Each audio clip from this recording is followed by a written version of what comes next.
Hello my dear students, this is Swati Patil. I am presenting the next video of the second chapter in front of you all. So, we are going to study the remaining part of the second chapter grind. We are going to study the fifth paragraph, sixth and seventh.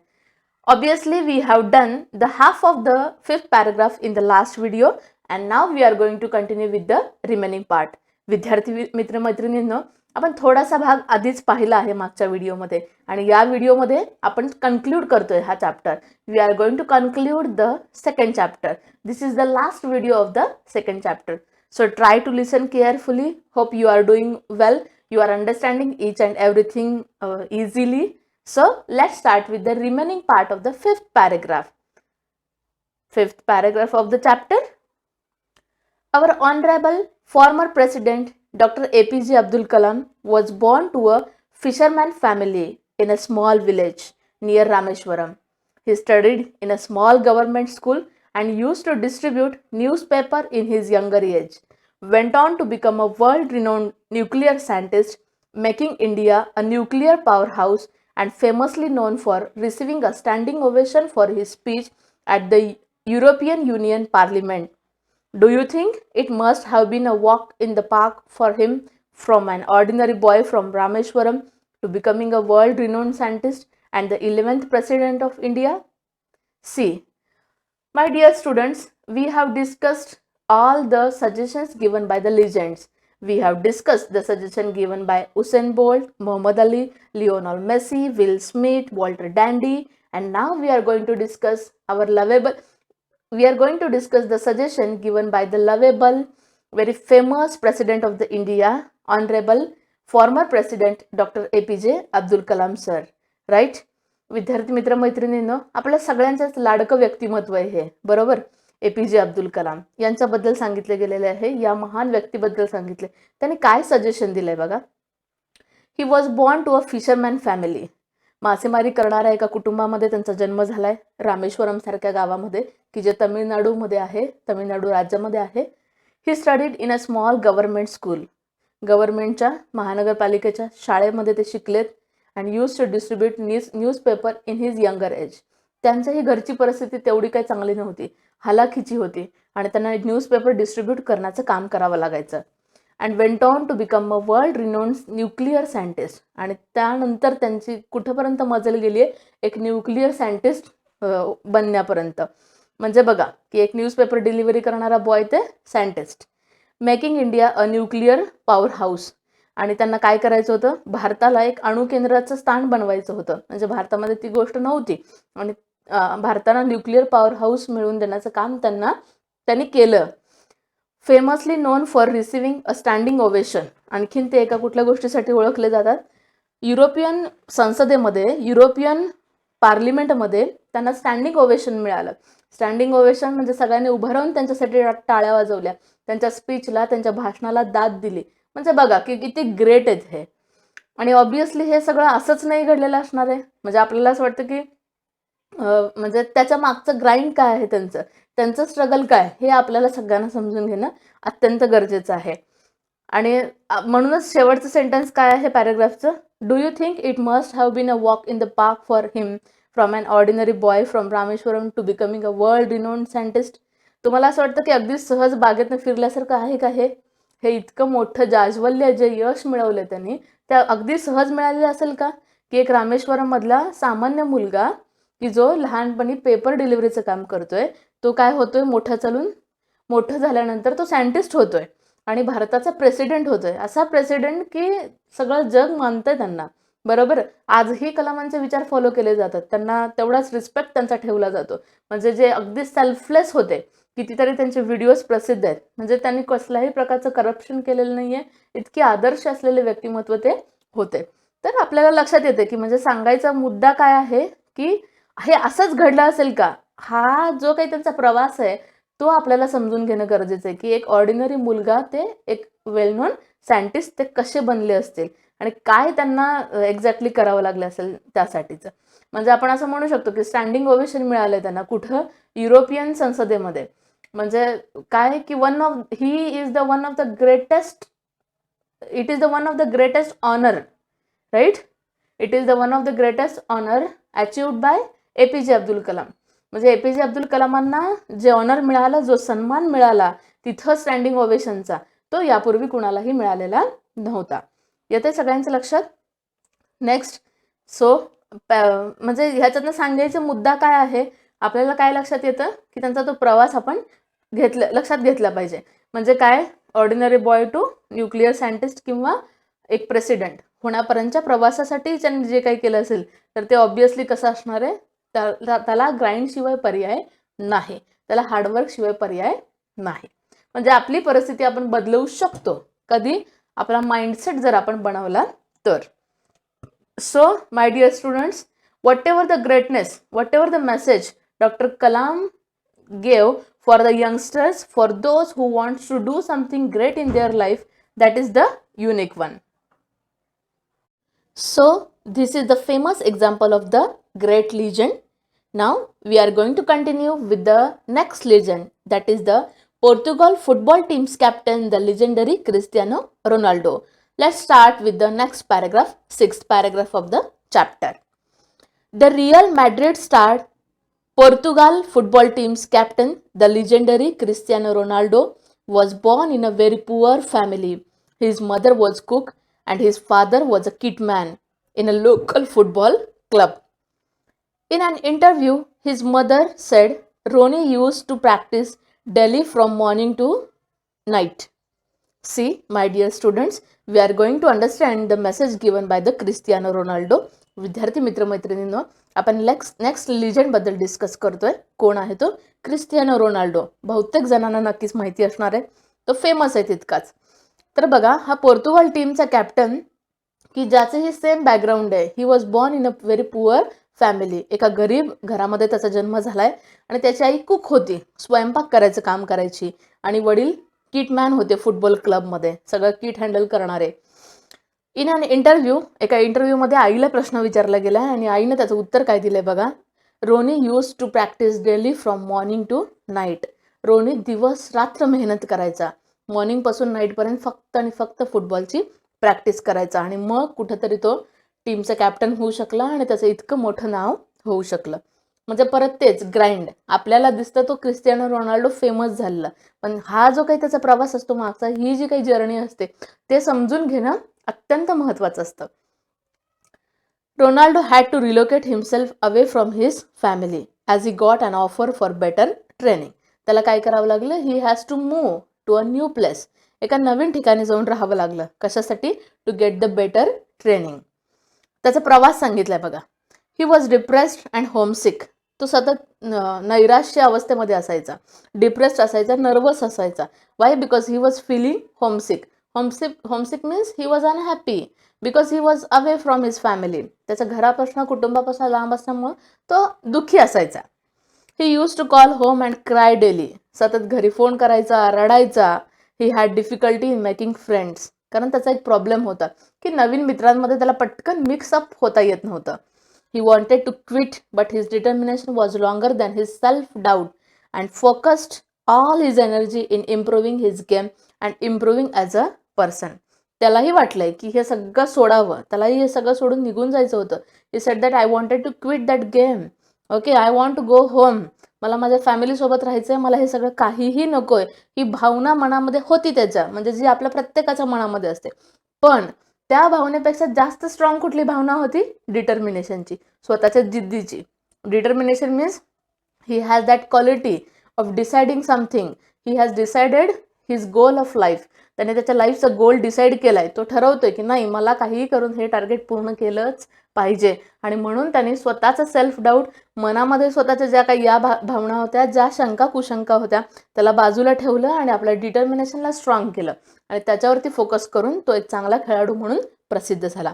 आणि finally स्वतःचं game improve केलं, as a person म्हणून स्वतःची ओळख निर्माण केली. And finally he got selected for Portugal's most famous club Sporting Lisbon and even got selected in the top 11 in the Euro 2004 squad for Portugal. आणि पोर्तुगालचा famous एक club आहे, फुटबॉलचा क्लब, स्पोर्टिंग लिस्बन नावाचा. त्या क्लबमध्ये त्याचं सिलेक्शन झालं आणि 11 खेळाडूमध्येही तो उतरला, अंतिम खेळाडूमध्ये. आणि 2004 साली युरोपमध्ये पोर्तुगाल टीमचा कॅप्टन म्हणून तो उतरला. खेळताना आपल्याला त्या स्क्वॅडमध्ये, त्या टीममध्ये दिसला. म्हणजे बघा, हा प्रवास पण त्याचा कसा आहे, सांगायचा मुद्दा काय आहे, आपल्या आयुष्यात ज्या अडीअडचणी येतात सामान्यपणे, त्या अडीअडचणी याही लोकांच्या आयुष्यामध्ये येतात. पण आपण काय करतो, अडीअडचणींना फोकस करतो, त्यांना मोठं करतो. आणि ही जी काही लिजेंड लोक आहेत, ते काय करतात, त्याला कमी करून बाकीच्या गोष्टींना फोकस करून पुढे जातात आणि यशस्वी होतात. अडचणींवरती सहज मात करताना आपल्याला दिसतात. हेच आपल्याला करता आलं पाहिजे, म्हणजे आपणही एक वेगळं आयुष्य काहीतरी निर्माण करू शकू. I hope you are getting my point. We are going to continue with the next remaining part. See, it is about Cristiano Ronaldo. He was just 19 years old then. September 6, 25, Portugal was facing Russia for a decisive spot in the 2006 World Cup, Germany. Ronaldo was on the starting 11 and was one of the important players in the squad.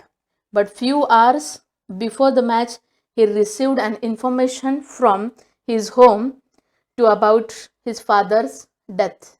See, my dear students, he was just 19 years old then. तो फक्त 19 वर्षाचा होता तेव्हा selection झाल्यावरती.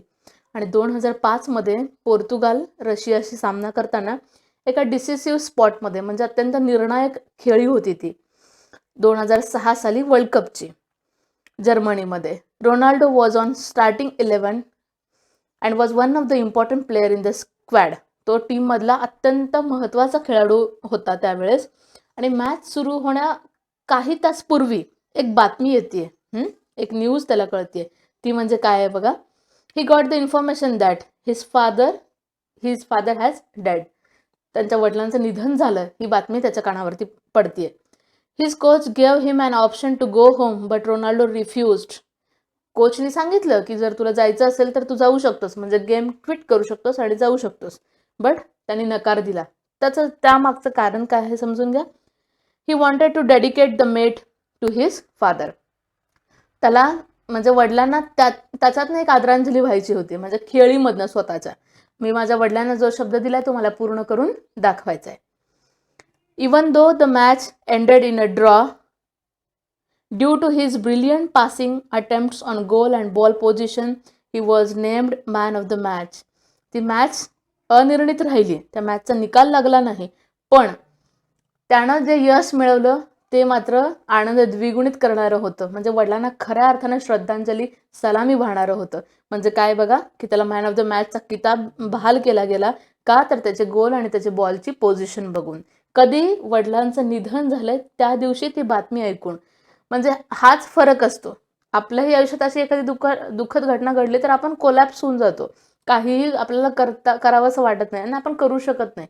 पण यांना ते करून दाखवलंय. ते काम करणं म्हणजेच खऱ्या अर्थाने काय करणं, वडिलांना श्रद्धांजली वाहण्यासारखं आहे असं त्याचं म्हणणं होतं. सो म्हणजे ऑब्विसली त्यालाही म्हणजे हे सहज मिळालंय का सगळं? नाही. त्याच्या मागचं हे एवढं मोठं स्ट्रगल आपण पाहिलं पाहिजे, आपल्या नजरेसमोर ते आलं पाहिजे. नेक्स्ट, नाव Cristiano Ronaldo is the most decorated superstar and legend to ever play the sport. आता बघा, तो एक बेस्ट फुटबॉलर आहे आणि आता काय आहे, मोस्ट डेकोरेटेड सुपरस्टार आहे तो, राईट. म्हणजे पूर्ण लाईफ चेंज झालंय त्याचा. सुपरस्टार म्हणून ओळखला जातो, कित्येक ठिकाणी त्याला मानलं जातं. A young boy ask Ronaldo, how do I become like you. एका तरुण मुलानं त्याला प्रश्न विचारला की मी तुझ्यासारखं कसं होऊ शकतो, काय करावं लागेल मला एक्झॅक्टली. त्याचा reply, what was the reply of the Ronnie? He said that believe in your capacity, work hard, give your 100% every time and dream, because dreams do come true. It is the beginning of the chapter. I think, hope you remember everything. तुम्हाला आठवत असेल की चॅप्टरची पहिली ओळच ही आहे, dreams do come true. स्वप्न बघा, स्वप्न सत्यात उतरवलं जाऊ शकतं. काय मेसेज आहे रोनीचा आपल्या सगळ्यांना? त्या यंग मुलाला म्हणजेच आपल्याला सगळ्यांना मेसेज दिलाय की त्याच्यासारखं होण्यासाठी आपल्याला काय करावं लागेल. You should have to believe in your capacity, work hard, give your 100% every time and dream, because dreams do come true. स्वतःच्या मेहनतीवरती, स्वतःच्या क्षमतेवरती, पात्रतेवरती विश्वास ठेवायला शिका. हार्डवर्क करा. हार्डवर्कला कुठेही कमी पडू देऊ नका. आज मला गरज आहे, आज पूर्ण रात्रभर अभ्यास करायला पाहिजे तर केला पाहिजे अभ्यास. बरोबर? म्हणजे जिथं गरज आहे तिथं आपली हार्डवर्कची आपली तयारी पाहिजे. 100% द्या प्रत्येक गोष्टीमध्ये. आता मला असं वाटतं की तुमची पहिली टेस्ट आहे 4 तारखेला.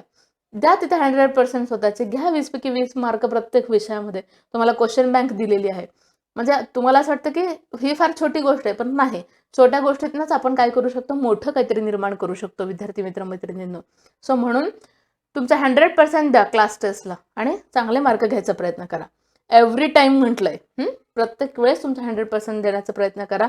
ड्रीम आणि परत परत पुन्हा पुन्हा स्वप्न बघा आणि प्रत्येक स्वप्न सत्यात उतरवण्याचा प्रयत्न करा. This message was given by Cristiano Ronaldo. Let's continue with the last paragraph of the chapter, the 7th paragraph. We are going to understand the conclusion of the chapter. विद्यार्थी मित्र मैत्रिणींनो, या शेवटच्या पॅराग्राफमध्ये आपल्याला कन्क्लुजन स्टडी करायचंय, एक moral study करायचंय. नक्की ग्राइंडचं काय आहे, एक त्याचे रिव्हिजन या पॅराग्राफमध्ये होणार आहे. So let's study. Legends are the one who gambled with life, they took chances and risk everything they had to get what they wanted. Road to success is a lonely road. Learn to walk alone. काय म्हटलंय बघा, legends जे आहेत ते काय करतात नक्की, are the one who gambled with life. लाईफमध्ये रिस्क घेतात, ते लाईफशीच एक सौदा करतात. ओके, आपण म्हणतो ना छोट्या छोट्या गोष्टीमध्ये रिस्क घेणं वगैरे किती महत्वाचं असतं. आपण खेळामध्ये रिस्क घेतो, बरोबर की नाही? बघून म्हणजे पडताळून पाहतो की असं केलं तर काय होईल, तसं केलं तर काय होईल. म्हणजे मोबाईल्स गेममधले असेल किंवा अगदी बाकीच्या कुठल्याही खेळामध्ये असेल. पण ही लोक जी आहेत लिजेंड्स, ते लाईफशी रिस्क घेतात, जीवनासोबत खेळतात ते, आणि म्हणून ते लिजेंड होऊ शकतात. Gamble means they are always ready for the risk. They took chances and risk everything they had to get what they wanted. त्यांना जे मिळवायचं ते मिळवण्यासाठी ते प्रत्येक गोष्ट रिस्क मध्ये द्यायला तयार असतात. म्हणजे प्रत्येक गोष्ट सॅक्रिफाईस करायला तयार असतात. मग ते पर्सनल सॅटिस्फॅक्शन असेल, हॅपीनेस असेल, कितीही गोष्टी असतील, अगदी छोट्या छोट्या गोष्टी ते सहज सॅक्रिफाईस करतात. Road to success is a lonely road. यशाकडे जाण्याचा मार्ग हा एकट्याने जाण्याचा मार्ग असतो. आपल्याला असं वाटतं की माझ्यासोबत हा नाहीये, तो नाहीये, आई वडील नाहीयेत, फॅमिली नाहीये, साथ नाहीये कोणाची, पण असं काहीही नसतं. तुम्हाला सक्सेसफुल व्हायचं असेल, आधी तुमचे स्वतःचे प्रयत्न तुम्ही करणं गरजेचं आहे. मग ॲटोमॅटिकली या सगळ्या गोष्टी तुमच्यासोबत येत राहतात आणि मग तुम्ही नक्कीच सक्सेसफुल होऊ शकता. सो काय म्हटलंय, यशाकडे जाणारा मार्ग हा कसला आहे, लोनली आहे, एकट्यानं जाण्याचा मार्ग आहे. Learn to walk alone. एकटं जायला शिका. ओके, मला इथं जायला सोबत पाहिजे, तिथं जायला सोबत पाहिजे, हा ॲटिट्यूड असतो आपला, तो सोडून द्या आणि काय करा, एकट्यानं प्रत्येक गोष्ट अचीव करायला शिका. Yes, it is a very hard but in the end it is worth it. हो, तो नक्कीच अवघड आहे, डिफिकल्ट आहे. नथिंग, पण काय आहे, nothing is impossible in life. काय, कुठलीही गोष्ट अशक्य नाही. प्रयत्न केला तर सगळ्या गोष्टी शेवटी शक्य होतात. And that knowledge comes with an expense. आणि हे नॉलेज तुम्हाला कधी मिळणार आहे, काहीतरी तुमचं खर्च केल्यावरती.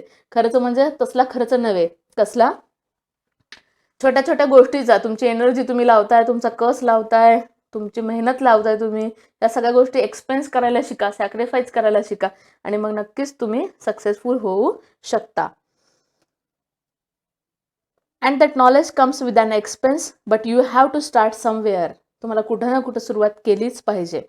Even if you don't feel like it. जरी तुम्हाला वाटत नसलं तरी काय करा, get up, dress up and show up. म्हणजे आपण स्वामी विवेकानंदांनी पण हाच मेसेज दिले बघा, उठा आणि कामाला सुरुवात करा, जागे व्हा. बरोबर की? म्हणजे काय, ती गोष्ट तुम्ही स्वतःहून करत नाही तोपर्यंत ती गोष्ट घडून येणार नाही. Wrong actions leads me somewhere but inaction will lead me nowhere. म्हणजे काय, तुमची कृती अत्यंत महत्त्वाची आहे. त्याचा रिझल्ट, त्याचं कन्क्लुजन मे बी रॉंग असेल. ओके, तुमचा डिसिजन चुकेल, त्याचा निर्णय, त्याचा रिझल्ट कदाचित चुकीचा ठरेल, पण तुम्ही जो प्रयत्न केलाय तो वाया नाही जाणार आहे. तुमच्या अनेक प्रयत्नांमधनं तुम्ही शिकत राहणार आहात. काहीच न करण्यापेक्षा काहीतरी करणं गरजेचं असतं. रिझल्टकडे लक्ष देऊ नका. म्हणजे मी एवढं केलं पण मला यश मिळालंच नाही असं नाही. यश नाही मिळणार, पहिल्यांदा तर नाहीच मिळणार, 10 वेळा नाही मिळणार, पण 11 वेळा तरी मिळेलच नक्कीच. त्यासाठी प्रयत्न करत राहणं गरजेचं आहे. ती साखळी मोडता कामा नये. सो काय म्हणजे it is very important sentence of the chapter. हे सगळे वाक्य अत्यंत महत्त्वाचे आहेत तुमच्या पर्सनल लाईफसाठी सुद्धा आणि परीक्षेच्या दृष्टिकोनातून सुद्धा. काय? Get up, dress up, show up. Okay. Wrong actions leads me somewhere but inaction will lead me nowhere. Wrong action म्हणजे चुकीची कृती असं नव्हे, तर कृती केल्यावरती रिझल्ट जर तुमचा चुकीचा आला असेल तर इट इज ओके. म्हणजे काही पॉईंटवरती आपण असं म्हणू शकतो की तुम्ही प्रयत्न तरी केलेत किमान. स्पर्धेत उतरण्याआधीच उतरू का नको, मी पहिला नाही आलो तर कसं करू, मला असं होईल, मला माझं हसू होईल, असं विचार करून आपल्याला चालणार नाही. In action will lead me nowhere. काहीच न करण्यापेक्षा, बघत राहण्यापेक्षा काहीतरी करत राहणं चांगलं आहे, भले त्याचा रिझल्ट चुकीचा का येईना. सेज महाट्रिया. हे कोण सांगतं आपल्याला? महाट्रिया. आपण पहिल्यापासूनच म्हणतोय की जे एक स्पिरिच्युअल गुरु आहेत की जे मेसेज देतात आपल्याला. पहिल्या पॅराग्राफमध्येही आपण त्यांचा मेसेज पाहिला होता.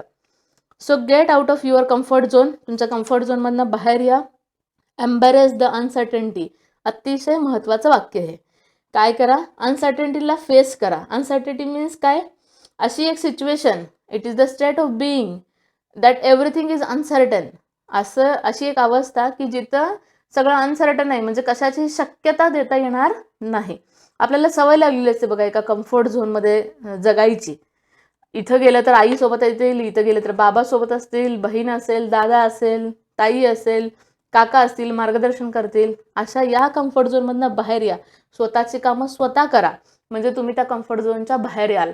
आणि मग तुम्हाला ज्या गोष्टींना फेस करावं लागेल ते म्हणजे काय आहे? अनसर्टनिटी. अशक्य गोष्टी म्हणजे शक्यता नाही. आज मी इथं गेलं तर मला एकट्याला घरी जायचंय, आज मला या स्पर्धा परीक्षेचा फॉर्म भरायचा आहे, याची माहिती मिळवायची, या एका व्यक्तीला जाऊन भेट घ्यायची. आता तुम्ही इंजिनियर होणार आहात, डिस्कशनची सुरुवात केली पाहिजे, कम्युनिकेशनची सुरुवात केली पाहिजे, शिक्षकांशी जाऊन बोललं पाहिजे. या सगळ्या गोष्टींची स्वतःहून तुम्ही सुरुवात करणं म्हणजेच तुम्ही स्वतः सगळ्या गोष्टी करणं, अनसर्टनिटीला फेस करणं. कधी ती तुमची कामं होतील, कधी होणार नाहीत. सो स्वतःहून सुरुवात करायला शिका. अनसर्टनिटीचा अर्थ परत एकदा लक्षात घ्या. अनसर्टनिटी मीन्स काय? अशक्य असणाऱ्या गोष्टी, अशक्यता. लाईफमध्ये सगळं काय आहे?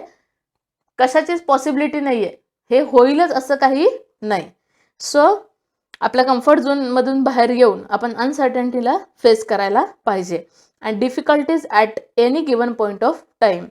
प्रत्येक वेळेस डिफिकल्टीजला, अनसर्टनिटीला फेस करायला शिका. They don't choose according to their comfort zone. Legends काय करतात?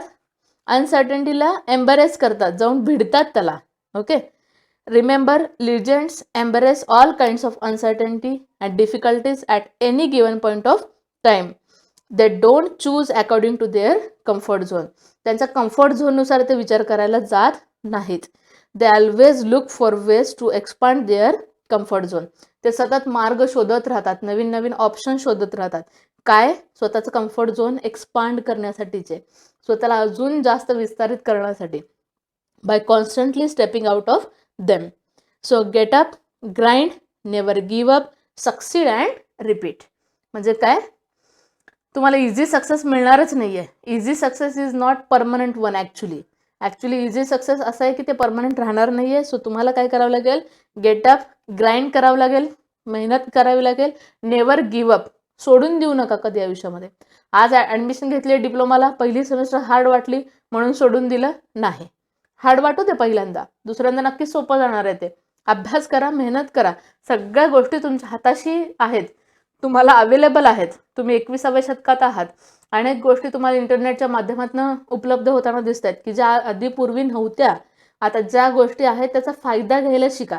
सो क्विट करायचं नाही, कधी गिव्ह अप करायचं नाही, सोडून द्यायचं नाही. सक्सीड अँड रिपीट हा मंत्र आहे बघा, की जो आपण सगळ्यांनी फॉलो करायला पाहिजे. तुम्हाला नाही, तो आमच्यासाठी एक धडा आहे. काय? गेट अप, उठा, ग्राइंड करा, मेहनत करा, नेवर गिव्ह अप. कुठलीच गोष्ट सोडून देऊ नका. हातातलं काम घेतलं, भले काम ते छोटं असू दे, ते पूर्णत्वास न्या, पूर्ण करा ते काम. सक्सीड, त्याच्यामध्ये यश मिळवायचा प्रयत्न करा आणि ते परत रिपीट करा. म्हणजे एखाद्या गोष्टीमध्ये सक्सेस मिळाला म्हणून थांबू नका तिथं. आता तुम्हाला उदाहरण म्हणून सांगते विद्यार्थी मित्रमैत्रिणींनो, कालच नुकतं एक आर्टिकल माझ्या वाचनामध्ये आलं अतुल कुलकर्णीचं. तुम्हाला माहिती असेल अतुल कुलकर्णी दयानंद कॉलेजचा विद्यार्थी आपल्या सोलापूरचा. या माणसानं परवाच नुकतंच एक क्वेस्ट नावाची त्याची एक आपण काय म्हणू शकतो, त्यांची टीम आहे, संस्था आहे, शैक्षणिक संस्था, की जी आदिवासी पाड्यातील मुलामुलींना शिक्षण देण्याचं काम करते. त्यांच्या घरोघरी जाऊन त्यांच्या एरियामध्ये जाऊन ते शिकवतात मुलांना. त्या संस्थेचं तो अध्यक्ष होता बरेचशी वर्ष आणि त्याने कालच त्याची रिटायरमेंट जाहीर केली. आणि त्याचं रिझन त्यांनी खूप छान लिहिलं आर्टिकलमध्ये. लोकसत्ताला आर्टिकल आलं होतं त्याचं. तुमच्याही वाचनात आलं तर नक्कीच वाचा. माणसानं वाचलं पाहिजे, त्यातनं आपण बऱ्याचशा गोष्टी शिकू शकतो. तर त्यांना काय सांगितलं, मी काय अध्यक्षपद सोडलं, प्रत्येक गोष्टीची एक फेज असते. एक कंप्लीट झालं की त्याच्यातनं बाहेर येऊन नवीन गोष्टीला परत सुरुवात करायची. म्हणजे आयुष्यभर तेच अध्यक्षपद भूषवायचं आणि आयुष्यभर फक्त अध्यक्ष म्हणूनच राहायचं असं नाही. ते झालं काम आता. आता मला काय करायला पाहिजे, नवीन काहीतरी करायला पाहिजे असं त्याचं म्हणणं आहे. म्हणजे परत काय करायला पाहिजे, दुसरं ग्राइंड करायला पाहिजे काहीतरी, दुसरी मेहनत, दुसऱ्या कशावरती तरी मेहनत घेणं आता गरजेचं आहे. म्हणजेच काय, एक गोष्ट झाली त्याच्यामध्ये सक्सेस मिळवा आणि ती गोष्ट सोडून द्या. परत दुसऱ्या गोष्टीला ग्राउंड लेवलला या. ग्राउंड लेवलला म्हणजे बिगिनिंग लेवलला सुरुवातीला या. त्याची परत सुरुवात करा, त्याच्यात परत ग्राइंड करा, त्याच्यात परत सक्सेस मिळवा आणि परत रिपीट करत राहा ही cycle. That is the life of human being my dear students. हेच आपलं आयुष्य आहे. एकाच गोष्टीच्या मागं आयुष्य संपवणं याच्यात काही अर्थ नाही आहे. आपल्याकडं आपण मल्टीटास्किंग असतो, आपल्याला बऱ्याचशा गोष्टी शक्य असतात. सो म्हणून एक चांगला विद्यार्थी असणं, एक चांगला टॉपर होणं, एक चांगली नोकरी मिळवणं इतकंच नाही, अजून बऱ्याचशा गोष्टी करा. काहीतरी लिहा, लेखक व्हा, वाचक व्हा, नवीन नवीन गोष्टीमध्ये, नवीन नवीन संस्थेमध्ये सभासद म्हणून सामील व्हा, समाजकार्य करा थोडंसं. हे सतत ही सायकल काय करा, वेगळी वेगळी चालू ठेवा. नवीन नवीन गोष्टी करत राहा आणि त्यालाच आपण काय म्हणू शकतो, आपलं एक चांगलं लाईफ असं म्हणू शकतो. आणि ते निर्माण करायला काहीही हरकत नाही. हा असा मेसेज देणारा हा चॅप्टर आहे. Hope you have understood all the points which we have discussed in the video. This is the conclusion of the second chapter, grind. तुम्हाला कळलंच असेल चॅप्टर, नाही कळलं तरी कमेंट करायला विसरू नका. तुम्हाला जे काही असेल, जे काही वाटलं ते नक्की शेअर करा. समजतं का नाही हे सांगा, तुमचे अनुभव सांगा. तुमचे अनुभव शेअर करायला काहीही हरकत नाही. Now we are going to understand the difficult word from the 3 paragraph. See, nuclear scientist means a scientist who studies nuclear physics. Legendary, nuclear scientist कलामांबद्दलचं पॅराग्राफमध्ये आहे ते. म्हणजे काय की जो न्यूक्लिअर फिजिक्सचा अभ्यास करणारा वैज्ञानिक. लिजेंडरी मीन्स कोण, relating to a characteristics of legend, की ज्याच्याकडे वेगळं काहीतरी करण्याची क्षमता आहे असे, त्याच्याकडे ती गुणवैशिष्ट्य आहेत, त्याला काय म्हणायचं आपल्याला, legendary. Relocate means move to new place, की जे आपण क्रिस्टियानो रोनाल्डोच्या बाबतीत पाहिलं. Homesick, unhappy because away from home. Squad means team. Uncertainty means the state of being uncertain, अशक्य अशा, अशक्यता, मराठीमध्ये आपण त्याला अशक्यता असं म्हणू शकतो. I hope you have understood this much. We are going to continue with the next paragraph of the chapter in the next video. Thank you so much. आणि तुम्हाला सगळ्या या सेकंड चॅप्टरचे जे काही डिफिकल्ट वर्ड्स आहेत त्याचं सगळ्याचे मिनिंग्स विथ मिनिंग्स डिस्क्रिप्शन बॉक्समध्ये अवेलेबल करून दिले जातील. ते नक्की बघा, वहीमध्ये नोट डाऊन करायला विसरू नका. Thank you so much.